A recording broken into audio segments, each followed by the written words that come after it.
en esta parte con el tema de la sesión anterior, la autoridad de Jesús. Creo que es necesario recapitular brevemente unos de los puntos principales.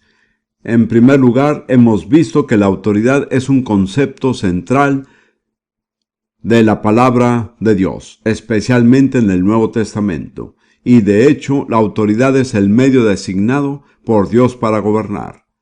Vimos que en lo natural, la cabeza tiene ciertas funciones. A ver si las recuerda. Esta recibe información, toma decisiones, inicia la acción y da dirección a seguir. Esto se reproduce también en el reino espiritual. El patrón de la relación de la autoridad es una relación entre Dios el Padre y su Hijo Jesús. Y si queremos saber lo que significa estar bajo la autoridad, tenemos que ver el ejemplo de Jesús en su relación con el Padre. Y les señalé que Él nunca inició nada. La iniciativa por todo lo que Él hizo siempre vino del Padre, lo cual está exactamente alineado con el modelo de la autoridad. Creo que es un concepto con el cual la mayoría de nosotros no estamos familiarizados. Se va a necesitar oración y meditación y la búsqueda de Dios para poder ser capaces de reproducir esta relación de la autoridad como Dios quiere que sea. Y luego vimos que la relación entre Dios el Padre y Jesús el Hijo debe ser reproducida en la relación entre Jesús y su iglesia, porque Jesús ha sido nombrado la cabeza sobre todas las cosas de la iglesia, lo cual es su cuerpo. Ahora quiero que veamos algunos ejemplos de la manifestación de este principio en la iglesia del Nuevo Testamento, lo que significa estar bajo la autoridad de Jesús en la iglesia y la forma en que funciona esa autoridad. Y yo he elegido comenzar con un ejemplo específico, el cual es el apostolado de Pablo. Encuentro en el apostolado de Pablo un modelo perfecto y completo de lo que debería ser la autoridad de Jesús. Creo que es importante centrarse en Pablo porque fue nombrado apóstol después del día de Pentecostés. Él no estaba en la categoría de los 12 que fueron nombrados mientras Jesús estaba en la tierra.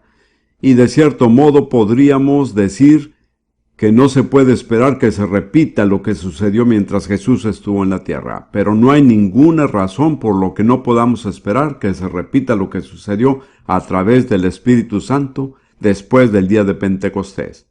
Así que, si buscan en 1 Timoteo capítulo 1, Pablo aquí hace una declaración de la base de su apostolado. 1 Timoteo capítulo 1, versículo 1. Yo, Pablo, apóstol de Jesucristo, por mandato de Dios nuestro Salvador y del Señor Jesucristo, que es nuestra esperanza. Así que Pablo delinea su apostolado directamente hasta la autoridad de Dios el Padre. Y vino a través de Jesucristo, que estaba bajo el mandato del Padre, pero seguía siendo la cabeza de la iglesia. Al final del Evangelio de Mateo, Jesús dijo después de la resurrección: toda potestad me es dada en el cielo y en la tierra. Yo a veces veo que la fuente de toda autoridad es Dios el Padre. Él se la ha transmitido a Jesucristo el Hijo, porque Jesús demostró ser totalmente digno de tener autoridad. ¿Y cómo lo demostró? Al ser totalmente obediente a la autoridad. Como verán, el requisito para el manejo de la autoridad es demostrar que uno puede estar bajo autoridad. Y así, de cierta forma, me imagino a la autoridad como si fuera una gran cúpula a lo alto, que viene siendo el trono de Dios. Y luego, por debajo está un gran gancho fuerte, que viene siendo Jesucristo. Y toda autoridad en cualquier parte del universo, entre los ángeles, los hombres o lo que sea. Procede de ese gancho. Todo está suspendido del gancho que es Jesucristo. Pero Jesús es el canal y el transmisor de la autoridad de Dios a todo el universo. Y en particular, Él tiene una relación especial con la iglesia, que es su cuerpo. Dios lo ha puesto todo bajo sus pies. Pero no es que solo estemos debajo de los pies de Jesús. Como parte de su cuerpo estamos unidos a Él como cabeza. Y Él como la cabeza dirige al cuerpo y de una manera diferente en comparación a cualquier otra parte del universo. Al igual que, permítanme decir que podría ser un sargento. Que Dios me perdone por decir esto. Y estoy dando órdenes a un grupo de soldados. Así que estoy dirigiendo a todos los soldados por orden mía. Pero a mi propio cuerpo lo dirijo de una forma completamente diferente. No tengo que darle órdenes a mi cuerpo. Solo tomo una decisión y ésta se comunica a los miembros para realizarse. Como ven, tenemos una relación única con Jesús que nadie más en el universo tiene. ¿Qué idea tan increíble es esta, no es así? Uno de nuestros problemas como cristianos es que no nos apreciamos a nosotros mismos. No tenemos ninguna idea de lo valioso que somos y lo importante que somos. Me entristece escuchar a los cristianos menospreciarse a sí mismos. Es cierto que por nosotros mismos no somos nada, pero debido a nuestra relación con Jesucristo somos la gente más importante del universo. Somos el factor decisivo en todos los asuntos humanos, por el solo hecho de estar en esa relación. Así que veremos el apostolado de Pablo, que se originó con Dios el Padre y se transmite a través de Jesucristo. Ahora, en Gálatas capítulo 1, Pablo también habla de su apostolado, pero también lo rastrea en el sentido contrario. Gálatas 1:1 dice: Pablo, apóstol, no de los hombres ni por hombre, mas por Jesucristo y por Dios el Padre, que lo resucitó de los muertos. Así que en 1 de Timoteo se está fijando en la autoridad descendente de Dios Padre por medio de Jesús. En Gálatas está mirando a través de Jesús al Padre. Pero el origen de su llamado como apóstol fue Dios el Padre, obrando a través de Jesucristo el Hijo, que en cierto sentido fue establecido en el cielo, pero tuvo que cumplirse en la tierra. Así que ahora tenemos que recurrir al libro de los Hechos, en el capítulo 13. Aquí tenemos un modelo de cómo la autoridad celestial es comunicada y hecha efectiva en la iglesia. Quiero mencionarles que no hay ninguna razón que yo pueda pensar que lo sucedido aquí en Hechos 13 en la iglesia de Antioquía no pueda reproducirse en las iglesias de cualquier parte en la tierra hoy en día. Y eso es importante porque se trata del inicio del ministerio apostólico. Así que vamos a leer los primeros 4 versículos de Hechos 13. Había entonces en la iglesia que estaba en Antioquía profetas y maestros. Se mencionan a 5, Bernabé y Simón, el que se llamaba Níger. ¿Saben qué significa Níger? Negro. Así que era de piel oscura. Y Lucio Cireneo y Manahén, que había sido criado con Herodes el tetrarca, es decir, realmente formó parte de la familia gobernante. Y Saulo. 5 hombres que fueron reconocidos como profetas y maestros. ¿Estamos preparados para aceptar que puede haber profetas y maestros en las iglesias hoy en día? Muy bien. Ministrando pues estos al Señor y ayunando, me fijé bien en la versión NBI justo antes de empezar el sermón. Y la NBI no usa la palabra ministro, más bien dice adorar al Señor. Lo cual es una interpretación justa. ¿Cómo podemos ministrar al Señor? Adorándolo. Esa es la forma de ministrar al Señor. Así que mientras ministraban al Señor o lo adoraron y ayunaron, El ayuno es otra de las cosas que está siendo restaurado a la iglesia. Contrario a algunas personas en sus preferencias. Fui salvo en el ejército en 1941, el ejército británico. Y como estaba en el ejército, me enviaron casi inmediatamente al extranjero, donde pasé los siguientes 3 años en los desiertos del norte de África. Nunca vi a una iglesia y casi nunca vi a un capellán. Yo dependía de Dios, de la Biblia y del Espíritu Santo, es decir, no tenía otra fuente. Tengo que admitir que estoy bastante agradecido, ya que durante ese tiempo leí la Biblia entera varias veces. Más tarde, cuando empecé a ir a la iglesia, descubrí que había un montón de cosas en la Biblia de las que no le mencionaban a uno en la iglesia. Pero yo ya había leído la Biblia. Les menciono esto de una manera que no puedo explicarlo, pero Dios me dejó claro que tenía que ayunar un día a la semana. Elegí los miércoles. Y básicamente a lo largo de mi servicio militar, que siguió durante 4 años y medio, ayunaba todos los miércoles. Cuando estábamos en Egipto en el desierto, cuando uno vive en un camión con otros 11 soldados, yo estaba, por cierto, a cargo de un equipo de camilleros. 8 soldados británicos impíos que blasfemaban. Ninguno de ellos quería ser camillero. Vivíamos en un camión de 3 toneladas que lo manejaban 2 conductores.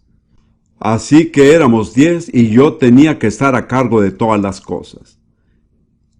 Llegamos a ser conocidos en la unidad como los pioneros de Prince. Pero no nos pusimos el nombre, más bien nos lo pusieron, y también teníamos una banderita que siempre me he arrepentido de haberla perdido. Por donde quiera que íbamos poníamos nuestra bandera. Y bueno, cuando uno vive tan cerca de los hombres y uno no se puede escapar de la gente del desierto, o sea que no había manera de que pudiera ayunar en secreto, así que cada miércoles todos los soldados sabían que no iba a comer. Bueno, algunos de ustedes saben que todos los musulmanes observan un mes al año llamado Ramadán, ¿lo saben? En el que realmente no ayunan, no comen durante el día, pero lo recuperan por la noche.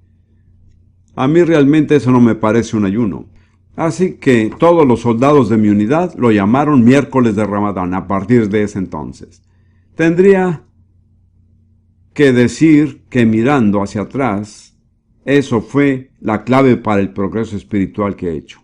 Y básicamente han sido muy pocos los periodos en mi vida en los que no ayunaba un día a la semana. Ahora Ruth y yo lo hacemos regularmente en el mismo día, cada miércoles. A veces solía ser cada jueves, pero ahora es cada miércoles. No sé si ustedes sabían que John Wesley se negaba a ordenar en el ministerio metodista a cualquier hombre que no prometiera ayunar al menos hasta las 4 de la tarde cada miércoles y viernes. Y escribió en su diario: estoy convencido de que cualquier persona que tiene entendimiento del ayuno y no lo practica, seguro que se alejará de la fe, tanto como la persona que tiene entendimiento de la oración y no lo practica. Cuando empecé a enseñar sobre el ayuno en 1949 en Londres, la gente me miraba como si hubiera venido de otro planeta, es decir, era absolutamente insólito que los cristianos deban ayunar. Hoy hemos progresado un poco, pero creo que hay mucho más que progresar. Le recalqué a la gente que en el Sermón del Monte Jesús no dijo si es que ayunas. Él dijo cuando ayunes. Él dio por hecho que sus discípulos ayunarían y les dio ciertas reglas. Lo que estoy diciendo es que si uno estudia el libro de Hechos, hay 2 acontecimientos cruciales en el desarrollo de la iglesia. Uno de ellos es aquí en Hechos 13, podemos ver el envío de los primeros apóstoles que se registran después del día de Pentecostés. En Hechos 14, 23, podemos ver la designación de los ancianos locales en una nueva iglesia. Y ambas de esas 2 decisiones cruciales fueron acompañadas por el ayuno y la oración de los líderes. Les digo que la indicación es que los cristianos o la iglesia que realmente quiere conocer la mente de Dios tiene que estar preparada para ayunar y poder escuchar a Dios. Muy bien, como quiera ellos seguían ministrando al Señor o adorándole y ayunando. Entonces el Espíritu Santo les habló. Observen que la iniciativa vino de Dios, pero vino del Dios Trino. Dios el Padre, por el Hijo, por medio del Espíritu. ¿Lo ven? ¿Y cuál fue la declaración? El apostolado de Pablo y también a Bernabé. Versículo 2. Ministrando pues estos al Señor y ayunando, dijo el Espíritu Santo: apartadme a Bernabé y a Saulo para la obra para la cual los he llamado. Observen que la iniciativa está totalmente con Dios. ¿No fue una buena idea? No era algo que Saulo y Bernabé estaban dispuestos a hacer, ni no acudieron a la iglesia para ser reconocidos. La iniciativa estuvo completamente con Dios, debido a que la iglesia se había abierto en sí para recibir de Dios. Si no nos abrimos, ¿cómo podemos recibir? Versículo 3. Entonces, habiendo ayunado y orado, noten que no ayunaron una vez, ayunaron primero para escuchar a Dios y la segunda vez para comprometer a esas personas a Dios. Ayunaron y oraron, les impusieron las manos y los enviaron. Cuando fueron enviados, llegaron a ser los enviados. ¿Qué palabra nos describe esto? Apóstoles, así es. Esto es lo que significa la palabra apóstol, ser enviado. A mí me encanta el versículo siguiente, no quiero terminar en el 3. Y ellos, enviados así por el Espíritu Santo, descendieron a Seleucia y de allí navegaron a Chipre. Lo que les estoy mostrando es que en ese versículo la palabra fueron enviados por el Espíritu Santo es una palabra que significa que el Espíritu Santo les acompañaba. No es la misma palabra que se usa en el versículo 3. Fueron enviados por la gente, pero el Espíritu Santo fue con ellos. ¿Lo entiende? Eso es importante. Así que, ¿cuál fue el resultado de eso? ¿Cuál fue la consecuencia? Pasen al siguiente capítulo de los Hechos, capítulo 14. Y lean 2 versículos, el 4 y el 14. Y hablando de lo que ocurrió en una de las ciudades. La gente de la ciudad estaba dividida porque unos apoyaban a los judíos y otros a los apóstoles. Y luego el versículo 14. Cuando Bernabé y Pablo se enteraron de esto, ¿se dieron cuenta quiénes eran ahora? Eran apóstoles. Antes de eso eran profetas y maestros. ¿Cómo se hicieron apóstoles? Al ser enviados. ¿Enviados por quién? Por el Espíritu Santo a través de la iglesia. Como ven, todo en la iglesia debe ser iniciado por Dios el Padre por medio del Hijo por el Espíritu, pero solo surte efecto cuando la iglesia responde. Y aunque estaba dentro del consejo eterno de Dios de que Pablo fuera un apóstol, él nunca fue llamado apóstol hasta que la iglesia haya reconocido y avalado su vocación. Esto es muy importante para todos nosotros. Es fácil impacientarse con la iglesia y convertirse en crítico de la iglesia, pero Dios no pasa por alto la iglesia, porque es el cuerpo de Cristo. Y así, con todas sus debilidades y sus defectos, es que tenemos que confiar en la obra de Dios a través de la iglesia. Así que ese es el esquema completo de cómo Pablo se estableció como un apóstol. Fue iniciado por Dios el Padre, vino a través de Jesucristo, quien era la cabeza de la iglesia, se comunicó a la iglesia por el Espíritu Santo, fue recibido por la iglesia y actuaron en consecuencia. Y entonces así fue el nombramiento de los apóstoles. Ahora, quiero hacerles una pregunta. ¿Podría suceder lo mismo hoy? En otras palabras, ¿podría haber apóstoles legítimos que operen en la iglesia hoy en día? Para mí la respuesta es obvia, sí. Si podemos creer, o si Dios puede ser suficientemente bueno para bendecirnos con profetas y maestros, y si los profetas y maestros esperan en Dios y se abren a Él, tal vez hasta ayunen. Entonces, como consecuencia, veríamos lo que es un modelo legítimo para que el ministerio de los apóstoles emerja. Yo sí creo que hay apóstoles en la iglesia hoy en día, pero creo que en general la iglesia no está en un estado donde realmente pueda captar el propósito y la provisión de Dios. Lo que quiero decir al respecto es que cada vez que se designa a alguien en la iglesia, creo que se debe seguir el mismo modelo. Creo que en la iglesia no debería hacerse ningún nombramiento que no venga de la cabeza. Al igual que no me parece bien que cualquier parte de mi cuerpo comience a hacer algo que no lo haya iniciado en mi cabeza. Si eso sucediera es porque estoy paralizado o porque tengo un problema grave. Puede que tenga parálisis cerebral, que ya saben, nos compadecemos profundamente de aquellos que lo tengan. No creo que sea la voluntad de Dios que el cuerpo de Cristo deba tener parálisis cerebral. Es decir, todos los miembros deben funcionar bajo la dirección y el control de la cabeza. Quiero darles dos ejemplos de la elección de Dios. Creo que una de las verdades que realmente ha sido descuidada en la iglesia contemporánea es la verdad de la soberanía de Dios. Creo que en el movimiento carismático la gente en gran parte se ha centrado en lo que pueden conseguir de Dios. O sea, lo que Dios puede hacer por mí. Y en algunos casos llega a ser tan degradado que hasta a Dios lo tratan como una máquina de venta automática. Si le pone la moneda exacta en la ranura exacta, sacará la bebida exacta.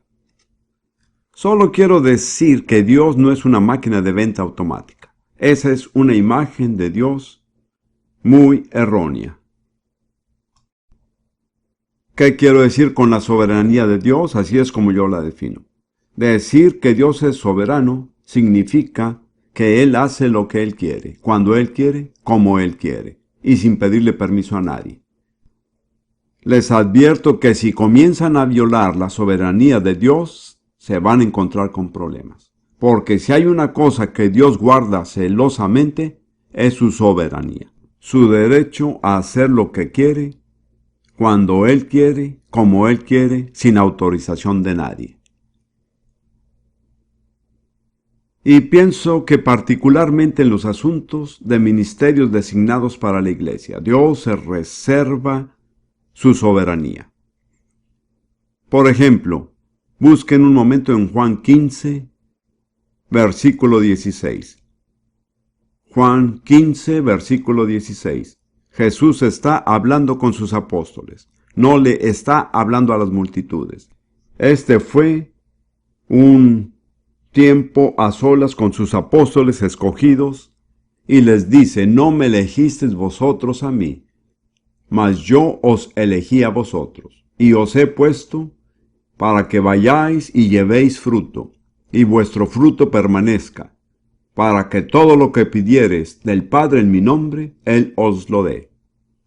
Jesús dejó muy en claro que nadie llega a ser un apóstol por haberse aplicado al trabajo, o siendo elegido por un voto en la iglesia. Él dice: no me escogieron a mí, yo los he elegido, yo hago la elección. Un comentario aparte. ¿Cuál es la palabra activa cuando se está hablando de un apóstol?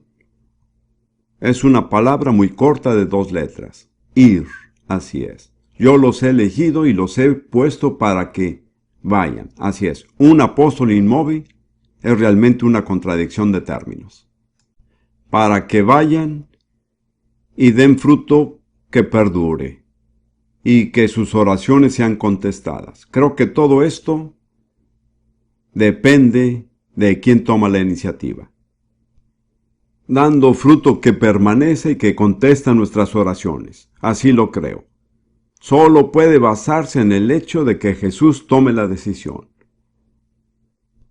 Y les advierto que cuando haya decisiones que no fueron tomadas por Jesús, en la mayoría de los casos no vamos a obtener fruto que permanezca. Y en muchos de los casos nuestras oraciones no serán contestadas. Él no se ha comprometido a hacerlo.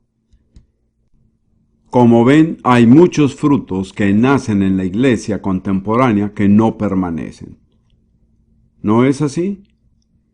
Tengo un profundo respeto por Billy Graham. No estoy criticándolo de ninguna manera, pero su propia estimación del número de convertidos que permanecen es del 5%. Hay algo que está mal en la iglesia. La iglesia no está funcionando dentro del orden divino. No está bajo la autoridad de Jesús. De nuevo, en Hechos 15,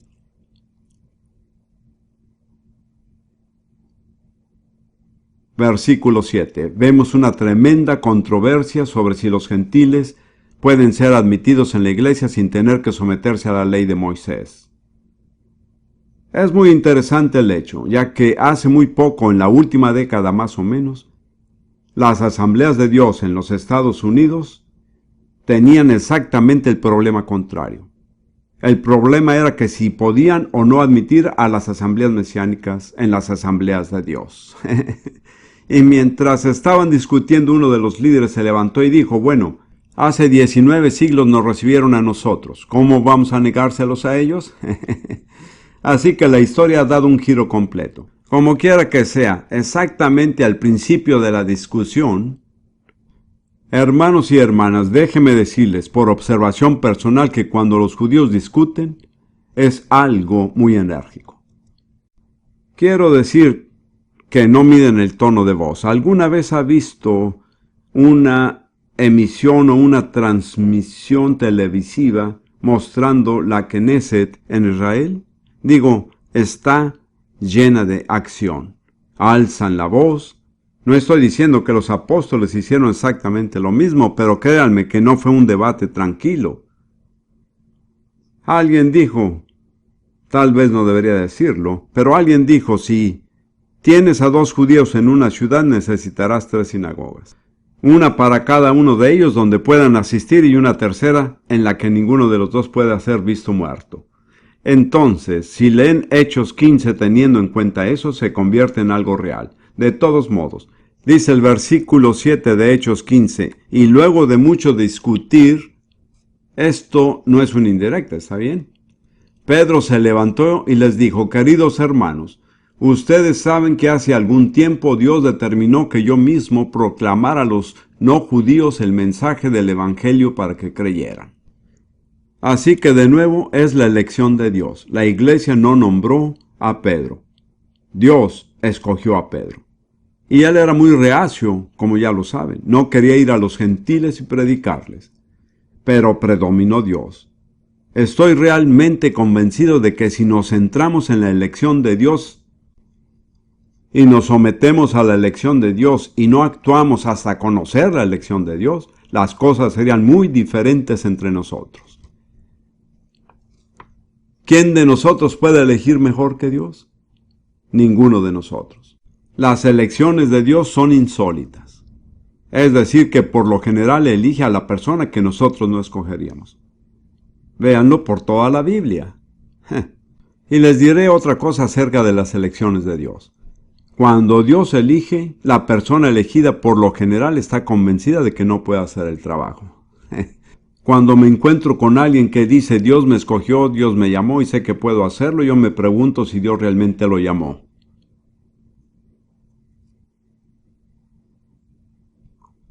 Ahora, siguiendo con este concepto de Hechos 13, en el que voy a extraer ciertos principios, lo que quiero enfatizar es la importancia de lo que llamo un servicio de adoración abierto. Es decir, estar en la presencia de Dios, adorarle y no establecer un límite de tiempo. Esto no es como las reuniones de oración que comienzan a las 7:30 y terminan a las 9:30. Y después todo el mundo se va a su casa y sin tener en cuenta dónde está Dios o lo que ha hecho. Pero se trata de la espera en la presencia de Dios en actitud de adoración, centrándose en Dios, apartándose de las distracciones como la comida, y entrar en su presencia y permanecer allí hasta escucharlo a Él. Yo estuve en una iglesia una vez donde tenían un reloj en la pared opuesta al púlpito, lo cual es, por supuesto, un buen lugar donde ponerlo. Pero en este reloj decía, es tiempo de buscar al Señor.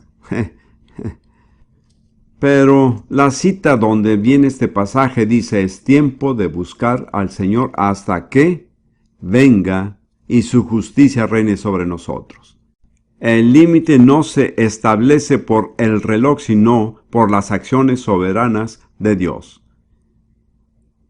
Quiero que pasemos al Salmo 95, que creo que probablemente les guste a nuestros líderes de adoración. Para mí este es un salmo modelo. Cómo escuchar a Dios, cómo entrar en la presencia de Dios y escucharlo a Él. Vamos a leer los primeros 7 versículos. Vengan y con alegría clamemos al Señor. Cantemos con júbilo a la roca de nuestra salvación. ¿Cuántos toman esto seriamente? Gritando. O sea, yo tengo buena voz. Si grito se me puede oír. Quiero decir, he oído a cristianos que gritan el nombre de Jesús. Así no es como se grita. ¿Cómo se grita? ¡Jesús! Ese es un grito. ¿Podemos gritar así? ¿Están preparados para hacerlo? No con cara de pena. ¿Están listos? Vamos a gritar. ¡Jesús! ¡Qué tremendo! Así se hace. Bueno, aclamemos al Señor con alegría. La mayoría de nosotros leemos este pasaje docenas de veces y nunca se nos ocurre gritar. Algunas personas dicen que si gritamos es porque estamos locos. Prefiero la locura que el juicio sano de ciertas personas. Vengan y con alegría aclamemos al Señor, cantemos con júbilo a la roca de nuestra salvación, lleguemos ante su presencia con alabanza, aclamémosle con cánticos. Como yo lo entiendo, eso es el acceso a la presencia de Dios. Porque la Biblia dice que entremos por sus puertas con agradecimiento, por sus puertas con agradecimiento y por sus atrios con alabanza. No creo que pueda entrar en la presencia de Dios sin agradecimiento y sin alabanza. Pueden estar de pie penosamente de lejos y pedir ayuda como lo hacían los 10 leprosos, pero nunca tendrán acceso a Dios hasta que empiecen a dar gracias y alabarlo. Muy interesante los 10 leprosos en el Evangelio de Lucas. Le piden por ayuda. Jesús respondió. Se fueron e hicieron lo que Él les pidió y todos fueron sanados. Solo uno regresó para darle las gracias. Y Él es el único que fue salvo. Eso no se indica en la versión en inglés. Los 10 fueron sanados. Solo uno fue salvo. Solo uno tuvo acceso directo a Jesús. ¿Cómo? Al dar gracias. Así es. Así que esta es la manera de acercarse a Dios. Esto lo enseñaba hace años atrás y había un hermano muy piadoso en el Señor, un hombre mayor. Le dije que no teníamos ningún derecho a estar en la presencia de Dios sin la acción de gracias y la alabanza. Esa es la forma designada. Y este querido hermano se me acercó después y él más o menos era de mi edad. Llevaba por lo menos 50 años como cristiano y me dijo, ¿sabe? Esa fue la primera vez que me di cuenta, que tengo que dar gracias y alabar para entrar en la presencia de Dios. Es un maravilloso hermano en el Señor. Ahora, los 2 siguientes versículos, el 3 y 4, explican por qué damos gracias y alabanza. Grande es el Señor nuestro Dios, gran Rey es Él sobre todos los dioses. En su mano están las profundidades de la tierra y las alturas de los montes son suyas. Suyo también el mar, pues Él lo hizo y sus manos formaron la tierra seca. He comentado que a veces le damos gracias a Dios por su bondad, alabamos a Dios por su grandeza, pero lo adoramos por su santidad. Otro salmo dice, grande es el Señor y muy digno de alabanza. La alabanza es nuestra respuesta a la grandeza de Dios. Así que por medio de la acción de gracias y la alabanza y el canto en voz alta de júbilo, hemos llegado a la presencia de Dios. Ahora el tono cambia por completo. Miren el siguiente versículo. Vengan y rindámosle adoración. Eso es dar gracias. Eso no es alabanza. Eso es algo diferente. Cada palabra en la Biblia que se traduce como adoración describe una actitud del cuerpo. Inclinar la cabeza, doblar la parte superior del cuerpo, inclinándose, como dice aquí, arrodillarse y postrándose delante de Dios. La adoración es ante todo una actitud y no una declaración. La alabanza es una declaración, la adoración es una actitud, la alabanza nos lleva al lugar de adoración. Ruth me comentaba un tiempo atrás que muchos líderes de canciones de hoy no saben la diferencia entre la alabanza y la adoración. Y llegamos a ese lugar hermoso donde estamos solo en la presencia de Dios. Llegamos ahí a través de la adoración. Y de repente el líder de alabanza comienza con un coro animado y nos ponemos a bailar. No es apropiado para ese momento. En ese momento tenemos que estar íntimos con Dios. Ahora, leamos los versículos 6 y 7. Vengan y rindamosle adoración, arrodillémonos delante del Señor, nuestro Creador. El Señor es nuestro Dios. ¿Cómo podemos reconocerlo como Dios? ¿Qué es lo que se hace que se reconozca como Dios? ¿Qué es lo que se atribuye de forma única a Dios? Una palabra, adoración, así es. Cuando le adoramos, estamos declarando que Él es nuestro Dios. Y permítanme advertirles que aquello que venera se vuelve su Dios. Si ustedes adoran el dinero, se convertirá en su Dios. Si adoran a su estómago, se convertirá en su Dios. Pablo habla de las personas que han hecho de su vientre su Dios al adorarlo. Siguiendo con el versículo 7, el Señor es nuestro Dios y nosotros somos el pueblo de su prado, somos las ovejas de su mano. Ahora, es algo extraño lo que pasa al final de ese versículo, ya que se llega al final de una frase y el comienzo de lo que se podría llamar un nuevo párrafo. ¿Lo notaron? Eso no es por casualidad. ¿Qué dice lo que sigue? Si hoy escuchan ustedes mi voz. ¿Cuándo escucha uno la voz de Dios? Cuando uno lo haya adorado. He aprendido cuando se trata de profecías o lenguas e interpretación a nunca aceptarlas automáticamente. Siempre alzo mis antenas espirituales y me pregunto si realmente viene de Dios, si realmente es ungido, si se trata de una palabra de ahora. Pero en general, si viene durante un periodo de adoración, puede uno estar bastante seguro de que es de Dios. Esa es nuestra garantía. Doy gracias a Dios que tengo una esposa que es una adoradora. También sabe cantar un poco.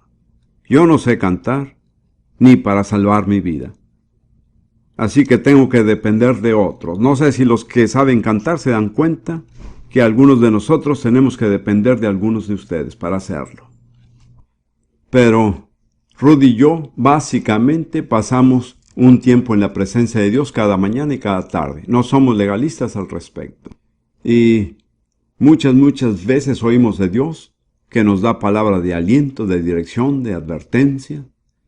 Pero el 90% de las veces nos vienen cuando estamos en una actitud de adoración. Y por lo general no las recibimos si no damos a Dios tan solo media hora. Es en ese tiempo de apertura en que Dios se mueve.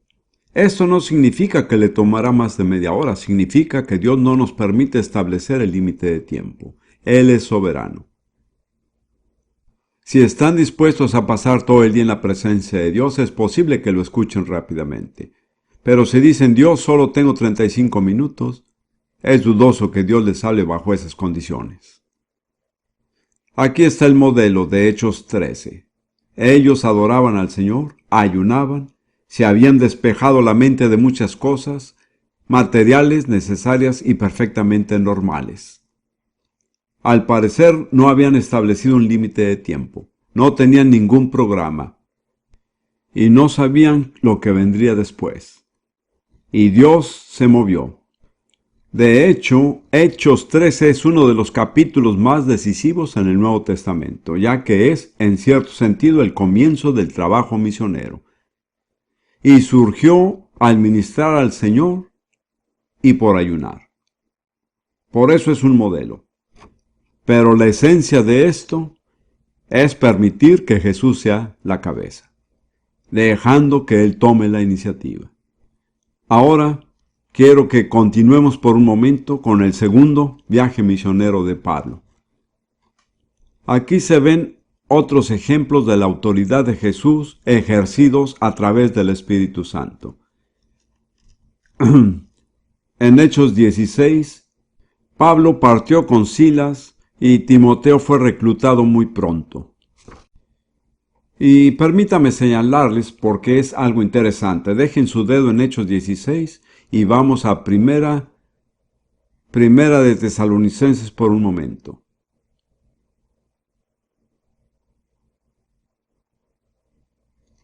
Primera Tesalonicenses, capítulo 1, versículo 1. Se trata de las tres personas, Pablo, Silvano y Timoteo. Silvano es un derivado del nombre Silas. Estas tres personas de las cuales vamos a estar leyendo, Pablo, Silas y Timoteo, escribieron esta carta juntos a la iglesia en Tesalónica. Y luego dice en el capítulo 2, versículo 6, tampoco hemos buscado recibir honores de ustedes ni de otro ni de nadie, aun cuando como apóstoles de Cristo podríamos haberles pedido que nos ayudaran. ¿Qué eran? Apóstoles. ¿Quiénes eran los apóstoles? Pablo, Silas y Timoteo. ¿Por qué eran apóstoles? Debido a que habían sido enviados por iniciativa del Espíritu Santo para llevar a cabo un trabajo especial. Volviendo a Hechos 16, seguimos adelante con la historia en el versículo 6. Noten que en este capítulo se cambian los pronombres ellos y nosotros, porque el escritor era Lucas y a veces estaba con ellos y usaba nosotros, en otras ocasiones no estaba con ellos y usaba ellos. Se encontraban en lo que llamamos Asia Menor, y en el versículo 6 dice, como el Espíritu Santo no les permitió proclamar la palabra en Asia, ellos se limitaron a atravesar Frigia y la provincia de Galacia. ¿Acaso no es esta una declaración asombrosa? El mismo Espíritu Santo que inspiró la Escritura, a través del cual Jesús dio instrucciones a los apóstoles, ir por todo el mundo y predicar el Evangelio a toda criatura. Dijo que no vayan a Asia. ¿Cuántos hubiéramos hecho caso? A veces la gente me dice, Dios no contesta mis oraciones. Yo digo que hay veces que un no es una respuesta, así como lo es un sí. A veces Él dice que no, pero no queremos aceptar la respuesta. Siguiendo con el versículo 7, cuando llegaron a Misia intentaron ir a Bitinia, pero el Espíritu tampoco se lo permitió. Si se lo puede imaginar, se dirigen hacia la dirección noreste a través de Asia Menor.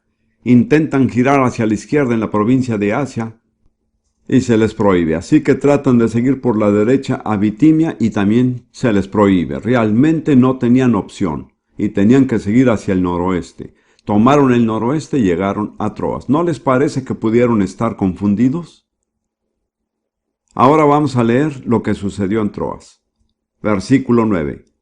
Allí una noche Pablo tuvo una visión en la que veía ante él un varón macedonio que suplicante le decía, pasa a Macedonia y ayúdanos. Entonces comenzaron a entenderlo, ¿ven? Y como vio la visión, luego procuramos partir a Macedonia, dando por cierto que Dios nos llamaba para que les anunciásemos el Evangelio. Disculpe. Pablo fue un verdadero líder. ¿Saben cómo nos damos cuenta? Tuvo la visión, pero él no dice que él la concluyó, sino que nosotros la concluimos. Él lo impartió a su equipo, ¿lo entienden? Ese es liderazgo. No dijo que yo tomo las decisiones y te digo qué hacer. Yo escucho a Dios y juntos decidimos lo que Dios quiere hacer. No nos vamos a adelantar más, pero a raíz de los 19 siglos que siguen, eso fue uno de los movimientos más decisivos en la iglesia primitiva, ya que habían estado en Asia Menor, que hoy en día es básicamente Turquía, y que durante 13 siglos ha sido totalmente musulmana, con apenas un vestigio del cristianismo en cualquier parte. Pero Dios los sacó de Asia Menor para que vayan ¿a qué continente? A Europa, así es. Esa fue la primera vez que el Evangelio llegó a Europa y fue llevado allí por el apóstol de los gentiles, Si regresamos a la historia, ¿qué continente conservó la fe cristiana a lo largo de la Edad Media? Europa. ¿Y después de qué continente salieron los primeros misioneros? Europa, así es. Es decir, Europa ocupaba un lugar muy especial en los futuros planes de Dios. Pablo y Silas no lo sabían, pero el Espíritu Santo sí. Si se hubieran basado en su propia sabiduría y planificación, hubieran fallado. Así fue como Dios trajo el Evangelio a Europa en un momento crucial y estableció la fe cristiana ahí. Otra cosa que me impresiona es que cuando llegaron a Filipos, Satanás se puso muy furioso. Pablo, como saben, oró por la esclava que tenía el espíritu de adivinación y fue liberada. Sus amos perdieron los ingresos que recibían por la adivinación. La ciudad entera entró en un alboroto. Pablo y Silas fueron secuestrados, golpeados y arrojados a la prisión de seguridad principal. Fue algo totalmente ilógico, es decir, no tenía absolutamente ningún fundamento real del razonamiento. ¿Cuál fue la causa de ello? Satanás estaba muy furioso porque su territorio había sido invadido. ¿Se dan cuenta? Pablo dijo, y muchas personas lo interpretan de diferentes maneras, dijo en 2 de Corintios que Dios envió a un ángel de Satanás para obstaculizarlo. Y oró 3 veces y Dios le contestó, no voy a intervenir. Ahora hay muchas diferentes teorías de lo mismo y cómo podría yo demostrar que tengo la razón. Creo que este ángel le causó problemas a Pablo en casi todas las ciudades que estuvo. No le sucedió a los demás apóstoles. Son muy pocas las ciudades a las que Pablo fue en donde no había disturbios. Creo que había un ángel satánico detrás de todo, pero lo que estoy recalcando es que Satanás realmente estaba enojado porque su territorio fuera invadido. Y luego nos damos cuenta también de que Dios intervino de una manera tremenda. Envió un terremoto, sacudió la prisión, abrió las puertas y liberó a los prisioneros. Miren, esto fue una estrategia de muy alto nivel. Ambos, Dios y Satanás, estaban muy interesados en lo que pasó en Filipos. Hay otra cosa más que tomar en cuenta. A Pablo se le prohibió ir a Asia. Más adelante en su carrera, en Hechos 19, él se fue a Éfeso, que es la ciudad principal de Asia. Y ahí tuvo tal vez los mejores resultados de todo su ministerio de cualquier ciudad. ¿Acaso no es algo para reflexionar? Si se hubiera adelantado a ir antes, creo que habría echado a perder todo. El campo no estaba preparado aún. Dios nos habló a Rudy y a mí hace tiempo y nos dijo, yo los llevaré a los lugares donde se ha preparado el terreno. Dijo, puede que vayan a algunos lugares bastante sorprendentes. Pues hemos visto que es cierto. Estuvimos en Gran Bretaña el año pasado. Fuimos a lugares que no habríamos elegido. Pero vimos unos resultados bastante sorprendentes. Si hubiéramos elegido las grandes multitudes y los lugares famosos, nunca hubiéramos estado allí. Permítanme terminar sugiriéndole ciertas condiciones básicas y simples con las que hay que cumplir para poder escuchar a Jesús como la cabeza de la iglesia. Les podría leer las Escrituras, pero no lo haré. Quiero decir, se las voy a citar y ustedes las comprueban. En primer lugar, hay que reconocer la necesidad de escucharlo. Tenemos que reconocer nuestra necesidad. En segundo lugar, Pablo dice en Romanos 12:1-2, ofrece tu cuerpo como sacrificio vivo y tu mente será renovada para comprender la voluntad de Dios. Así que como principio general, si queremos entender la voluntad de Dios, tenemos que ponernos a su disposición sin reservas y totalmente para Dios. Nuestro cuerpo debe convertirse en una ofrenda en su altar. En tercer lugar, en Mateo 6:10 está el comienzo del Padre Nuestro, que es un patrón. Y Jesús dijo, oraréis así, Padre nuestro que estás en los cielos. ¿Qué es lo primero que ha de ser santificado? ¿Y qué significa? Adoración. Nosotros le adoramos. Nosotros le adoramos. Santificado sea tu nombre. El siguiente paso es que nos alineemos con el propósito de Dios. No que nuestro plan se logre para poder cumplir con el plan de Dios. ¿Cuál es el plan de Dios? Venga a nosotros tu reino. Realmente no debemos esperar a que Dios responda a nuestras oraciones hasta que nos alineemos por nuestra propia voluntad al propósito de Dios, lo cual es la venida de su reino en la tierra. Y a continuación, hágase tu voluntad. Eso quiere decir, Dios no es lo que yo quiero, sino lo que tú quieres. Esas son las condiciones básicas. Y luego, en Romanos 8:14, dice, porque los hijos de Dios son todos aquellos que son guiados por el Espíritu de Dios. Así que tenemos que hacernos amigos con el Espíritu Santo. El Espíritu Santo no es teología, Él es una persona. El Espíritu Santo es una persona como Dios el Padre y Dios el Hijo. Si desean ser guiados por el Espíritu Santo, tienen que ser su amigo. Tienen que ser sensibles a Él. Él no es un dictador, es una paloma. Se asusta fácilmente. Se le puede ahuyentar. Y luego una garantía más. Verifique las Escrituras. Lo que ustedes crean que puede ser la revelación o la dirección de Dios, revísenlo con su Biblia. Porque toda la Escritura es inspirada por Dios. Si fue el Espíritu Santo quien escribió las Escrituras, entonces su dirección no estará en desacuerdo con ellas. Déjenme repetírselo rápidamente. Reconocer su necesidad, ofrecer su cuerpo, alinearse con el propósito de Dios, lo cual es la venida de su reino, someter tu voluntad a su voluntad.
Hacerse amigos con el Espíritu Santo y comprobar todo con las Escrituras. Ahora, ¿cuáles son algunos obstáculos comunes? Y estos son solo unos pocos. En primer lugar, yo diría que nuestra arrogancia humana. Creo que ese es el problema más grande. Hubo un periodo en mi ministerio en donde yo creía que era dirigido por la voluntad de Dios. Me encontré en una situación llena de problemas. Cuando miro hacia atrás y me pregunto a mí mismo cómo sucedió eso, creo que la causa principal fue la arrogancia que tenía. Básicamente, creo que todo el engaño en el cuerpo de Cristo tiene una palanca para entrar, y eso es el orgullo. Si no somos orgullosos, nunca seremos engañados. Así que el gran obstáculo para escuchar de Dios es nuestra arrogancia. La Biblia lo llama el orgullo de la vida. El deseo de ser independiente de Dios. Como ven, cuando Jesús fue tentado a arrojarse desde el pináculo del templo, se negó. Pudo haberlo hecho, pero él nunca haría algo para demostrar su poder en forma independiente del Padre. Hay otras barreras comunes, que solo voy a mencionarlas. La barrera de la costumbre o la tradición. Realmente, la tradición es costumbre colectiva. Ahora, no todos los hábitos son malos ni todas las tradiciones son malas. Básicamente, cuando nos limitamos a seguir la tradición es cuando fallamos a Dios. Yo creo que la tradición fue el mayor obstáculo en los tiempos de Jesús que no le permitió al pueblo judío recibir sus enseñanzas. Otro obstáculo habitual es el miedo. Y hay ciertos tipos de miedo. Temor al hombre, al qué dirá la gente. Creo que una cantidad lamentable de cristianos son influenciados más por las opiniones de la gente que por la opinión de Dios. En segundo lugar, el miedo a lo desconocido. Nunca lo hemos hecho de esta forma. ¿Quiere decir que no tenemos un programa? ¿Que no hay una agenda? ¿Cómo vamos a saber qué hacer? Simplemente dejen que suceda y vean lo que sucede. Y luego está el miedo de ser independiente. Creo que este es quizás el más fuerte. En realidad no nos gusta tener que depender de Dios. Quiero mostrarles algo con respecto a esto. La esencia del pecado no es el deseo de hacer el mal, sino más bien es el deseo de ser independiente de Dios. El motivo original en el jardín del Edén fue bueno, el ser como Dios. Conocer la diferencia entre el bien y el mal es bueno, no es malo. Lo malo fue que se deseaba algo independiente de Dios. Y donde existe ese deseo en nosotros para ser independientes de Dios, nunca seremos realmente libres del dominio del pecado. Así que permítanme recapitular. Y mientras lo hago, tal vez tengan que hacer un examen mental de su conciencia. ¿Cuáles son los obstáculos comunes? La arrogancia, la soberbia de la vida. En segundo lugar, la costumbre, la tradición. Creo que la mayoría de las cosas que hacemos en la iglesia no se hacen porque Dios nos las haya pedido hacer, sino porque siempre las hemos hecho así. Lo he comprobado, se necesitan como 5 años para iniciar una tradición religiosa. He estado con grupos que comenzaron en el poder del Espíritu, pero en 5 años se vieron atados por la tradición. No pasó mucho tiempo. Y entonces el temor al hombre, el miedo a lo desconocido y el miedo a ser dependiente de Dios. Tenemos que vencer estas cosas, pero yo diría que vale la pena tomar un riesgo. Amén.